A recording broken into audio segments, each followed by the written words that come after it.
नमस्ते दोस्तों, स्वागत है आपका कॉमन कोचिंग पॉइंट पे, जहां पहुंचती है हर बच्चों तक सच्ची शिक्षा।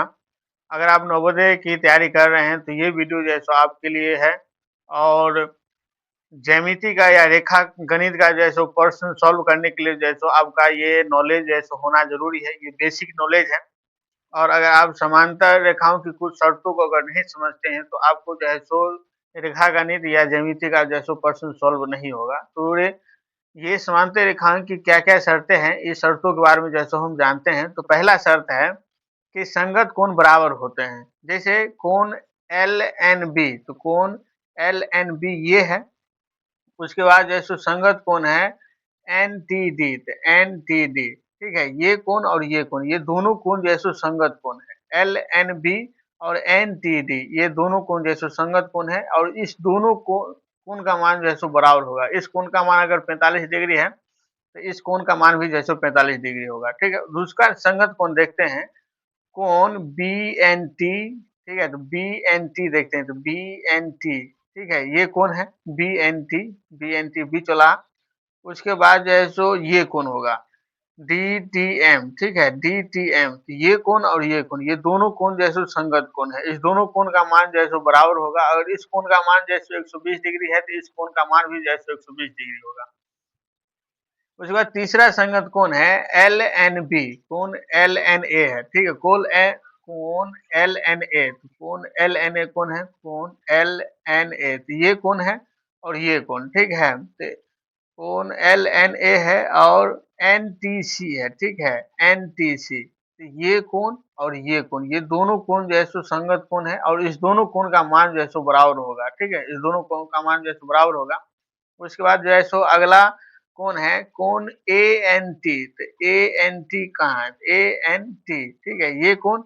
उसके बाद CTM, ठीक है, ये कौन और ये कौन, ANT और CTM, ये दोनों कौन जो है सो संगत कौन है। ठीक है, जो बीच में होता है वही कौन होता है। ठीक है, ये जैसे संगत कौन होता है। ठीक है, जैसे आप ये कहेगा तो इसका संगत कौन कौन होगा, इसका संगत कौन ये होगा LNB, इसका LNB का संगत कौन कौन, NTD। ठीक है, उसके बाद जैसे NTD का संगत कौन कौन सा होगा, तो NTD का संगत कौन होगा DTM। ठीक है, DTM होगा। उसके बाद जैसो LNA का संगत कौन कौन सा होगा, LNA का संगत कौन होगा NTC। ठीक है, उसके बाद जैसे ANT का संगत कौन कौन सा होगा, तो ANT, ये कौन, इसका संगत कौन ये होगा, इसका नाम होगा CTM। ठीक है, इसका संगत कौन जैसे ये होगा। उसके बाद जैसे एकांतर कोण के बारे में जानते हैं। तो एकांतर कोण जैसे कि आप देख रहे हैं, एकांतर कोण जैसे इसका बराबर होता है। ठीक है, तो कोण ANT, ANT, तो ANT ठीक है, ये कोण। उसके बाद जो है सो कोण NTD, कोण NTD, तो ये कोण और ये कोण, ये दोनों कोण जो है सो एकांतर कोण होगा। इसका एकांतर कोण कौन सा होगा, तो ANT का एकांतर कोण होगा NTD। ठीक है, उसके बाद जैसो कह रहा है कि कोण BNT, BNT देखते हैं, तो BNT ये है, इसका जैसे एकांतर कोण कौन होगा, एक इसका एकांतर कोण होगा ANC। ठीक है, तो इसका जैसे एकांतर कोण होगा NTC। ठीक है, तो इसका जैसो BNT का जैसे एकांतर कोण होगा NTC। ठीक है, NTC होगा, इसका एकांतर कोण ये होगा और इसका एकांतर कोण ये होगा। तो ये जो एकांतर कोण देखा है आपको, ये अंत एकांतर कोण है। उसके बाद बाह्य एकांतर कोण भी होता है। तो बाह्य एकांतर कोण इसमें लिखे नहीं है, लेकिन आपको हम बता देते हैं। जैसे बाह्य एकांतर कोण में आता है ANL, ANL। उसके बाद इसका जैसो बाह्य एकांतर कोण कौन सा होगा, तो इसका जैसो बाह्य एकांतर कोण जैसो होगा ये वाला। ठीक है, MTD। उसके बाद जैसे इसका बाह्य एकांतर कोण कौन सा होगा, तो LNB का जैसे बाह्य एकांतर कोण होगा CTM। ठीक है, इसका ये एकांतर कोण और ये एकांतर कोण, ये और ये दोनों चारों जो है सो ये बाह्य एकांतर कोण है। और ये और ये अंत एकांतर कोण है, ये और ये दोनों जैसे एकांतर कोण है। ठीक है, इस टाइप से इसका आप नाम रख सकते हैं। उसके बाद जैसो कह रहा है कि एक ही ओर के दो अंतःकोण संपूरक होते हैं। तो एक ही ओर के दो अंतःकोण जैसे संपूरक कोण होता है। तो देखते हैं, कह रहा है कि कोण BNT, तो BNT देखते हैं कौन है BNT, ये कौन है BNT, ये कौन है, प्लस कोण NTD। तो NTD, ये और ये दोनों कोणों को अगर हम जोड़ेंगे, दोनों कोणों के अगर मान को हम जोड़ेंगे तो 180 डिग्री होगा। उसी प्रकार से कोण ANT, तो ANT ये कोण, उसके बाद जो है सो ये कोण, ठीक है, NTC, NTC, ठीक है, ANT और NTC ये दोनों जो है सो अंतः कोण है, एक ही ओर के जो है सो अंतः कोण है, और इसका जो है सो योग जो है सो क्या होगा, इसका योग जो है सो होगा संपूरक कोण, ठीक है। इस टाइप से आप देख रहे हैं, एक ही ओर के दो अंतः कोण जो होता है ये संपूरक होता है। तो ये दोनों अंतः कोण है ना, इस दोनों को अगर हम जोड़ेंगे तो 180 डिग्री होगा। ये दोनों कोण जो है सो अंतः कोण है, इस दोनों को अगर हम जोड़ेंगे तो 180 डिग्री होगा। और ये जो है सो समझना जो है सो बहुत ज्यादा इम्पोर्टेंट था, इसलिए हमने जैसे इसको समझाया है। और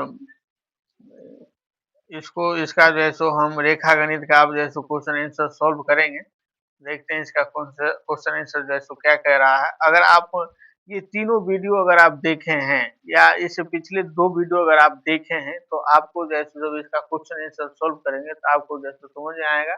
अगर आप दोनों वीडियो नहीं देखे हैं, तो पहले आप उस वीडियो को देखिए, उसके बाद जो है सो आपको ये वीडियो उसके बाद जो है सो रेखा गणित का प्रश्न जो है सो समझ में आएगा, और बहुत ईज़ी से जो है सो बन जाएगा। अगर वो आपको आता है, अगर वो आप दोनों वीडियो में जो समझाए हैं हम, वो दोनों वीडियो अगर आप समझे हुए हैं, तो आपके लिए जो है सो रेखा गणित का प्रश्न जो है सो चुटकियों में हल हो जाएगा। देखिए रेखा गणित का जो है सो प्रश्न है, पहला प्रश्न है कि 32 डिग्री का अनुपूरक कोण होगा। तो 32 डिग्री का जो है सो अनुपूरक कोण आपको हम बताए थे कि अनुपूरक कोण जो है सो किसे कहा जाता है। तो अगर कोई भी कोण का मान अगर दिया हुआ है, उसमें कितना कोण जोड़ने के बाद जो है सो 90 डिग्री हो जाएगा। तो 32 में कौन सा ऐसा कोण है जिसमें अगर हम जोड़ते हैं तो 90 डिग्री हो जाएगा, तो ये 58 डिग्री है, ठीक है। 32 और 58 को अगर हम जोड़ते हैं तो 90 डिग्री होगा। तो 32 का अनुपूरक कोण होगा 58 डिग्री।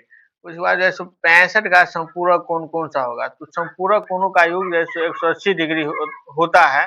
और संपूरक कोण उसी को कहते हैं जिसको जोड़ने के बाद जो है सो किसी कोण में अगर किसी का मान अगर जोड़ते हैं हम, तो न 180 डिग्री हो जाता है। तो 65 में कितना हम अगर जोड़ेंगे तो 180 डिग्री हो जाएगा। 65 में 115 डिग्री अगर जोड़ते हैं तो 180 डिग्री हो जाएगा। तो 65 का संपूरक कोण होगा 115 डिग्री। उसके बाद जो है सो इसमें से न्यून कोण कौन है, ठीक है। तो जिस कोण का मान 0 डिग्री से अधिक और 90 डिग्री से कम हो उसे न्यून कोण कहा जाता है। तो 90 डिग्री है, ये जो है सो समकोण है, 72 डिग्री है ये न्यून कोण है, और 91 डिग्री है ये अधिक कोण है, और 105 है ये भी अधिक कोण है। इसमें न्यून कोण होगा 72 डिग्री, जो 90 डिग्री से कम है और 0 डिग्री से अधिक है। उसके बाद चौथा है कि इनमें से अधिक कोण कौन सा है। तो अधिक कोण उसे कहते हैं जिसका मान 90 डिग्री से अधिक और 180 डिग्री से कम होता है, उसे अधिक कोण कहते हैं। तो 105 डिग्री है, इसका 90 डिग्री से अधिक मान है, इसलिए जैसे इसको हम अधिक कोण कहेंगे। 90 डिग्री को समकोण कहते हैं, और ये 90 डिग्री से कम है 80 डिग्री, तो इसको न्यून कोण कहेंगे। और ये 70 डिग्री ये भी 90 डिग्री से कम है, तो इसको न्यून कोण कहेंगे। इसमें अधिक कोण पूछ रहा है, तो 105 डिग्री जो है ना ये अधिक कोण है। उसके बाद जो है सो अगला है रीजु कोण। रीजु कोण कितने अंश का होता है, ठीक है। तो रीजु कोण जो होता है ये 180 डिग्री का होता है। तो जैसा कि आपको हम जैसे बताए थे पिछले जैसे वीडियो में, जब आपको एक्सप्लेन किए थे उसमें बताए थे कि कोण को जैसे या तो डिग्री में मापा जाता है या अंश में मापा जाता है, ठीक है। तो रीजु कोण कितने अंश का होता है, तो 180 डिग्री, ठीक है, इतने अंश का होता है। उसके बाद जैसे 90 डिग्री का अनुपूरक कोण है। तो अनुपूरक कोण वही होता है जिसको अगर हम जोड़ते हैं, जिसको हम जोड़ने पर 90 डिग्री जो पुरा देते हैं, उसी को जैसे अनुपूरक कोण कहा जाता है। तो 90 डिग्री में कौन सा कोण अगर जोड़ते हैं तो 90 डिग्री हो जाएगा। 0 डिग्री अगर जोड़ेंगे तो 90 डिग्री हो जाएगा। तो 90 डिग्री का अनुपूरक कोण होगा 0 डिग्री। उसके बाद जैसो अगला है 42 डिग्री का अनुपूरक कोण होगा। तो 42 में कितना जोड़ने पर जो है सो 90 डिग्री हो जाएगा। तो 42 में जो है सो हम अगर जोड़ते हैं 48 डिग्री तो 90 डिग्री हो जाएगा।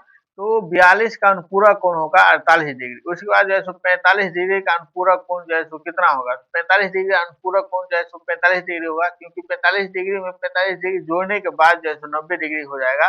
तो 45 डिग्री का अनुपूरक कोण होगा 45 डिग्री, ठीक है। उसके बाद 70 डिग्री का संपूरक कोण कौन सा होगा, तो 70 में कितना जोड़ने पर 180 डिग्री हो जाएगा, तो 70 में 110 डिग्री जोड़ने पर जैसे संपूरक कोण हो जाएगा, तो इसीलिए 70 का संपूरक कोण होगा 110 डिग्री। उसके बाद जैसे 90 डिग्री का संपूरक कोण होगा, तो 90 डिग्री का संपूरक कोण कौन सा होगा, तो 90 डिग्री का संपूरक कोण होगा 90 डिग्री, ठीक है। 90 डिग्री में 90 डिग्री अगर जोड़ते हैं हम तो 180 डिग्री होता है, इसलिए 90 डिग्री का समपूरक कोण होगा 90 डिग्री। उसके बाद जैसे 360 डिग्री में कितने समकोण हो गए, तो 360 डिग्री में जैसे 4 समकोण होगा, अगर 4 को 90 को हम अगर जोड़ते हैं तो 360 डिग्री आता है, इसीलिए 360 में जैसे 4 समकोण होगा। उसके बाद अगला क्वेश्चन कह रहा है कि जिस कोण का मान 90 डिग्री होता है उसे निम्नांकित में क्या कहते हैं, तो जिस कोण का मान 90 डिग्री होता है उसे समकोण कहते हैं। और उसके बाद अगला क्वेश्चन कह रहा है कि जिस कोण का मान 180 डिग्री या दो समकोण होता है उसे निम्नांकित में क्या कहते हैं, तो उसे निम्नांकित में कहते हैं ऋजु कोण। जिस कोण का मान जैसे 180 डिग्री होता है उसे ऋजु कोण कहा जाता है। उसके बाद अगला क्वेश्चन कह रहा है कि त्रिभुज के कितने कोणों का योग कितने तीनों कोणों का योग कितना होता है, त्रिभुज के तीनों कोणों का योग होता है 180 डिग्री, ठीक है, याद रखेगा। त्रिभुज के तीनों कोणों का योग जैसे 180 डिग्री होता है। उसके बाद जैसे अगला क्वेश्चन कह रहा है कि किसी समबाहु त्रिभुज के प्रत्येक कोण की माप कितनी डिग्री होती है, तो किसी समबाहु त्रिभुज के प्रत्येक कोण की माप जैसे 60 डिग्री होती है, ठीक है, याद रखेगा। किसी समबाहु त्रिभुज के प्रत्येक कोण की माप कितनी डिग्री होती है, तो समबाहु त्रिभुज के प्रत्येक कोण का मान होता है 60 डिग्री।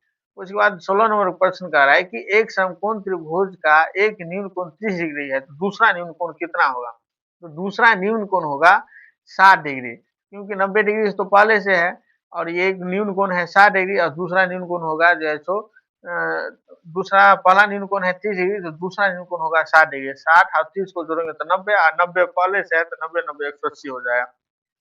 त्रिभुज के तीनों कोणों का योग जो है सो 180 डिग्री होता है, तो एक कोण का मान 30 डिग्री दिया हुआ है तो दूसरे कोण का मान जो है सो 60 डिग्री होगा, ठीक है। उसके बाद जैसे 17 नंबर प्रश्न है, इसको जो है सो हम अगले वीडियो में जो है सो सॉल्व करेंगे, ठीक है।